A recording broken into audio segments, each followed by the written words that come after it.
શરૂઆત કરીએ વડોદરાની વધુ એક શાળાની ઘોર બેદરકારી સામે આવી છે। સાદરા પ્રાથમિક શાળાના વિદ્યાર્થીઓને દરિયાકાંઠે પ્રવાસમાં લઈ જવામાં આવ્યા। પોરબંદરના માધવપુરના દરિયાકાંઠે વિદ્યાર્થીઓને પ્રવાસમાં લઈ જવામાં આવ્યા હતા તો બાળકો જોખમી રીતે દરિયાકાંઠે બેઠેલા જોવા મળી રહ્યા છે। હરણી તળાવ દુર્ઘટના બાદ પણ કોઈ શીખ ન લેવામાં આવી। 14ના મોત બાદ પણ હજુ બેદરકારી શા માટે? આ સવાલ અહીંયા થઈ રહ્યો છે। તો જિલ્લા પ્રાથમિક શિક્ષણાધિકારી શાળાનો લૂલો બચાવ કરતા જોવા મળ્યા। કહ્યું કે શાળાએ પ્રવાસની મંજૂરી લીધી હોવાનું તેમણે રટણ રટ્યું અને શાળાને આવી જોખમી જગ્યાએ બાળકોને પ્રવાસ માટે મંજૂરી શા માટે આપી તે અહીંયા સૌથી મોટો સવાલ ઉભો થઈ રહ્યો છે। જો કોઈ દુર્ઘટના બને તો જવાબદાર કોણ? આ સવાલ અહીં થઈ રહ્યો છે। તો જિલ્લામાં એક મોટી દુર્ઘટના બની હતી। 14 લોકોએ જીવ ગુમાવ્યા હતા, જેમાંથી 12 માસૂમ જીવોએ જીવ ગુમાવ્યા હતા અને ફરી એકવાર શાળાની ગંભીર બેદરકારી સામે આવી। ઘટનાની તપાસના આદેશ આપ્યા છે, તેમજ પ્રવાસ સંપૂર્ણ રીતે સલામત થાય, બાળકોની વિદ્યાર્થીઓની સંપૂર્ણ સલામતી જળવાય તે માટેની બાબતોની ચકાસણી કરવાની જવાબદારી શાળાની રહે છે તથા કોઈ અનિચ્છનીય બનાવ કે ઘટના ન બને તેની પણ જવાબદારી શાળાના આચાર્ય અને શિક્ષકોની હોય છે। એ ઉપરાંત વધુ ઊંચાઈવાળા, વધુ ઊંડાણવાળા, પાણીવાળા તેમજ દેખીતા જોખમી સ્થળોની પ્રવાસ કરવાની સ્પષ્ટ મનાઈ છે। તેમ છતાં આ પ્રવાસ કર્યો છે, હવે શું કાર્યવાહી કરવામાં આવશે? આ પ્રવાસ કરે છે, તપાસના આદેશ આપ્યા છે અને એ બાબતે ધ્યાને લઈને તેમની સામે શિક્ષાત્મક કાર્યવાહી કરવામાં આવશે। અહીંથી આપણે તમામ શાળાઓને આદેશ કરવામાં આવશે જ્યારે પણ પ્રવાસમાં જાય ત્યારે ખાસ તકેદારી રાખે અને આવી કોઈ ઘટનાનું પુનરાવર્તન ન થાય તેની પણ એમની જવાબદારી છે અને નૈતિક ફરજ પણ છે। પ્રવાસની મંજૂરી શાળાએ 25 જાન્યુઆરીના રોજ અત્યારે અહીંથી આપવામાં આવી છે, તેમાં 62 બાળકો અને 3 શિક્ષકોની મંજૂરી અત્રેથી લીધેલ છે। તો આજ મુદ્દે સંવાદદાતા માનુ ચાવડા ફોનલાઈન પર જોડાઈ ગયા છે। માનુ, હરણી તળાવમાં જે દુર્ઘટના બની, લાગે છે કે હજુ પણ કોઈ બોધપાઠ નથી લેવામાં આવ્યો।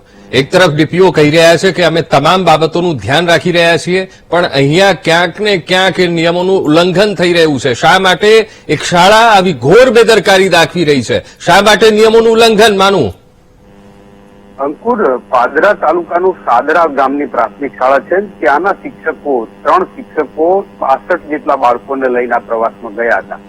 પોરબંદરના માધવપુરા જે બીચ છે ત્યાં દરિયામાં બાળકો પાણીમાં નાતા હોય એવા દ્રશ્યો છે ને જોખમી રીતે આ પ્રવાસ થયો હોય એવું સ્પષ્ટ રીતે બહાર આવી રહ્યું છે। ત્યારે જિલ્લા પ્રાથમિક શિક્ષણ અધિકારીને મળ્યા તો સ્પષ્ટ કહેવામાં આવ્યું છે કે આ શાળાએ પ્રવાસની મંજૂરી લીધી હતી। 62 બાળકો અને સાથે 3 શિક્ષકો જવાના છે એવી મંજૂરી આપવામાં આવી હતી, પરંતુ મંજૂરીની અંદર જે વિવિધ મુદ્દા છે એમાં શરત હતી કે બહુ ઊંચાઈવાળા વિસ્તાર અથવા તો પાણી હોય એવી જગ્યાએ જવું નહીં। તેમ છતાં આ શિક્ષકોએ ત્યાં પ્રવાસમાં લઈ ગયા। ત્યાંના સરપંચ, જે માજી સરપંચ, એમના દ્વારા વિડીયો વાયરલ કરવામાં આવ્યો ત્યારે સમગ્ર ઘટના પ્રકાશમાં આવી છે।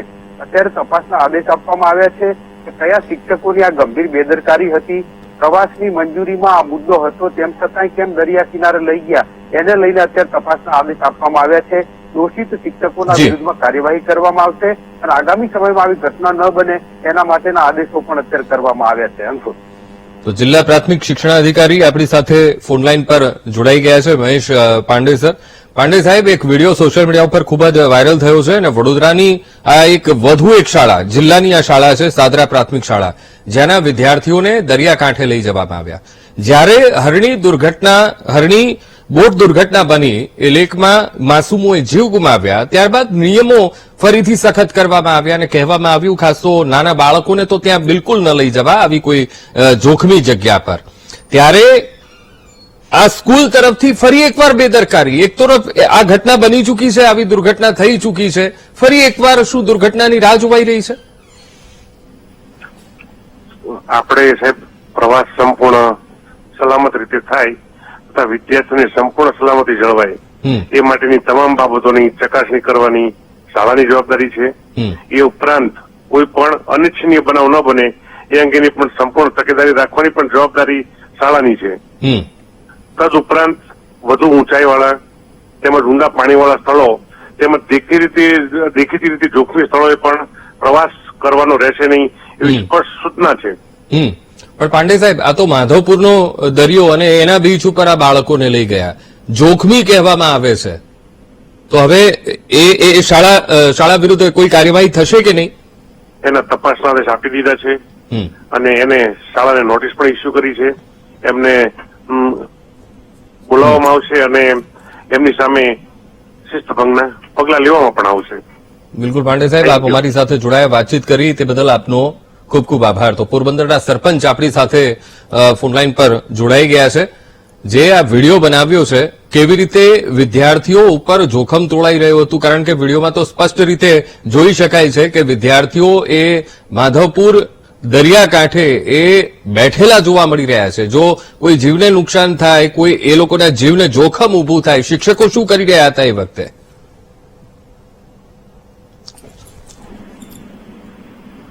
હાલો, હાજી, આ વિડીયો આપે બનાવ્યો, હાજી, કેટલું આ વિદ્યાર્થીઓ પર જોખમ તોળાઈ રહ્યું હતું, કારણ કે આ તો માધવપુરનો દરિયો છે. શિક્ષકોને સાહેબ છે ને લગભગ 4 થી 5 ફેરી કહેવામાં આવ્યું હતું કે ભાઈ તમે આ રહેવા દો, આ છોકરાઓને અહીંયાથી ઉઠાડી લ્યો, અને અહીંયા અમારે દરિયાનું ઊંડું પાણી છે, બરાબર. છતાં પણ શિક્ષકોએ બહુ બેદરકારી દાખવી અને અમારી વાતને ધ્યાન જ ન દીધું સાહેબ. પછી મારે ના છૂટકે વિડીયો બનાવવો પડ્યો. હા, એમની એટલે તમે એમને જણાવ્યું કે એક તરફ વડોદરામાં આ પ્રકારની દુર્ઘટના બની ચૂકી છે, એક તળાવમાં 14 માસ સ્પષ્ટપણે મારા વિડીયોમાં સ્પષ્ટપણે હું એને એમ જ કહેતો હતો કે ભાઈ વડોદરા હરણી તળાવનો બનાવ હજે તો દિવસો નથી થયા એને, અને તમે આવી બેદરકારી કરો બા, અને તમે અહીંથી આ છોકરાને ઉઠાડી લ્યો, નહીં તો આમાં છોકરા તણાઈ જાય તો 1 નું 2 થાય, આમાં કોઈનો જીવ જોખમમાં મુકાઈ જાય. બિલકુલ, આપ અમારી સાથે જોડાયા એ બદલ આપનો ખૂબ ખૂબ આભાર. તો વડોદરાની વધુ એક શાળાની ઘોર બેદરકારી સામે આવી છે. એક તરફ હજુ હરણી દુર્ઘટના કેસ ભૂલી નથી શકાતો, ત્યાં વધુ એક ઘોર બેદરકારી સાદરા પ્રાથમિક શાળાના વિદ્યાર્થીઓને દરિયાકાંઠે લઈ જવામાં આવ્યા, અને એ પણ માધવપુર દરિયાકાંઠે એ લોકોને લઈ જવામાં આવ્યા. અને એ સ્પષ્ટપણે વિડીયોમાં પણ જોઈ શકે છે કે કેવી રીતે જોખમી રીતે એ વિદ્યાર્થીઓ ત્યાં દરિયાકાંઠે છે, પણ શિક્ષકો શું કરી રહ્યા છે આ સવાલ પણ અહીંયા ઉભો થઈ રહ્યો છે. એ જે વિડીયો બનાવનાર છે એ સરપંચે પણ કહ્યું કે જ્યારે આ બાબતનું મેં શિક્ષકોને ધ્યાન દોરવા માટે કહ્યું કે બાળકોને આ તરફ લઈ લો, એ દરિયા સુધી એ લોકોને ન જવા દો, તો વાતને ન ગણકારી. ત્યારે સવાલ એ થઈ રહ્યો છે કે આવા શિક્ષકો સામે શું કાર્યવાહી થશે, આ સૌથી મોટો અહીંયા સવાલ ઉભો થઈ રહ્યો છે. તો નિખિલ પટેલ પ્રિન્સિપાલ છે સાદરા પ્રાથમિક શાળાના, તેઓ ફોનલાઈન પર આપણી સાથે જોડાઈ ગયા છે. નિખિલભાઈ, આ કેવી ઘોર બેદરકારી! ભૂલી ગયા એ શાળાના બાળકો, જે 12 બાળકો જેમણે માસૂમોએ જીવ ગુમાવ્યો છે, 2 શિક્ષકોએ જીવ ગુમાવ્યો છે, વધુ એક દુર્ઘટનાની રાહ જોવાની. આ તમારી શાળાના જ વિદ્યાર્થીઓ છે? હા, અમારી શાળાના વિદ્યાર્થીઓ છે, પ્રાથમિક શાળાના વિદ્યાર્થીઓ છે સાહેબ. પરંતુ એ વિડીયો જે વાયરલ કરનાર વ્યક્તિ છે, એ વિડીયોમાં આપ સ્પષ્ટ જોઈ શકો છો કે અમારા તરફથી એક આચાર્ય અને શિક્ષક તરફથી તમામ બાળકોની સલામતીનું પૂરેપૂરું ધ્યાન રાખીએ છીએ. બાળકોને કિનારા પર રાખ્યા છે, બાળકોને નવડાવવા માટેનું કોઈ આયોજન નથી, બાળકો નાતા પણ નથી. કિનારા પર મોજા આવે છે, એ મોજાનાથી બાળકો પડ્યા છે, બાકી બાળકોને નવડાયા છે કે બાળકો નાવા માટે લઈ ગયા છે, બાળકો લીધા છે એવું નથી. બાળકો સાથે સ્પષ્ટ સૂચના એ જયારે દુર્ઘટના બની હરણી તળાવની ત્યારે કીધું હતું કે ઊંચાઈવાળા કે ઊંડા પાણીવાળા જોખમી સ્થળોએ ન લઈ જવા વિદ્યાર્થીઓને. નિખિલભાઈ, પ્રવાસ નથી, આ શૈક્ષણિક પ્રવાસ છે, શિક્ષણનો એક ભાગ છે. શિક્ષણના સામાજિક જ્ઞાન વિષયમાં દરિયા કિનારાની મુલાકાત, ભારતની ગુજરાતની સરહદો, એ તમામ વિષયનું જ્ઞાન બાળકને આપવાનું એક જોગવાઈ છે. તો એ જોગવાઈના એક ભાગરૂપે, શિક્ષણના એક ભાગરૂપે બાળકોને દરિયાઈ સરહદ, દરિયાના રહેતા જીવજંતુ, દરિયાઈ પાણી, એના વિશેનું થોડું જ્ઞાન આપવા માટે અમે બાળકોને કિનારા પર ઉભા રાખ્યા છે, નાહવા માટે મૂકવા. નિખિલભાઈ, જેમણે વિડીયો બનાવ્યો છે ને, એમણે કીધું કે બાળકો એ દરિયા સુધી પહોંચી ગયા હતા. ત્યારબાદ જયારે વિડીયો બનાવવાનું શરૂ કર્યું ત્યારબાદ શિક્ષકો હરકતમાં આવ્યા અને બાળકોને ત્યાંથી તેમણે પાછા લીધા. અને આ તો માધવપુરનો દરિયો છે. નિખિલભાઈ, જે મોટા ભાઈએ વિડીયો બનાવ્યો છે એ મોટા ભાઈ એટલા જાગૃત છે, જો એમને વિડીયો બનાવવો હોય તો દરિયાની નજીકમાં પહોંચી ગયા હોય તો એ પણ વિડીયો બનાવી શકત.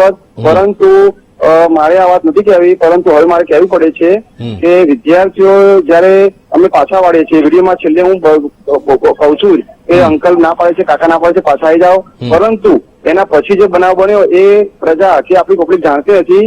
એ જે વ્યક્તિ છે એમને મારા બાળકો વચ્ચે આચાર્ય અને શિક્ષકોની હાજરીમાં અને વિદ્યાર્થીઓની હાજરીમાં ખુલ્લી ધમકી આપી છે કે તને તો જોઈ લઈશ, ઉલટા મેં એમને બે હાથ જોડીને પગે લાગ્યો કે હું જઉં છું, તમે પણ નીકળો, હું પણ નીકળી જાઉં છું, મેં તમારી વાતનું માન રાખ્યું છે, પરંતુ મને ખુલ્લી ધમકી આપી છે કે તમે જોઈ લઈશ, તમે એસડી પર તમે બતાવી લઈશ, અને એના એક આત્મસંતોષ માટે અને પોતાની એક આત્મ જેલસા માટે એમને આ વિડીયો વાયરલ કર્યો છે અને મને ખુલ્લી ધમકી આપી છે. મારા વિદ્યાર્થી, મારા શિક્ષકો સામે એક કાતરીની ગરિમાને લાંછન લાગે એવા અશબ્દ શબ્દોમાં અને ધમકી ભરો મને એક શબ્દ બોલે છે કે તમે જોઈ લઈશ એમ સાહેબ મારા.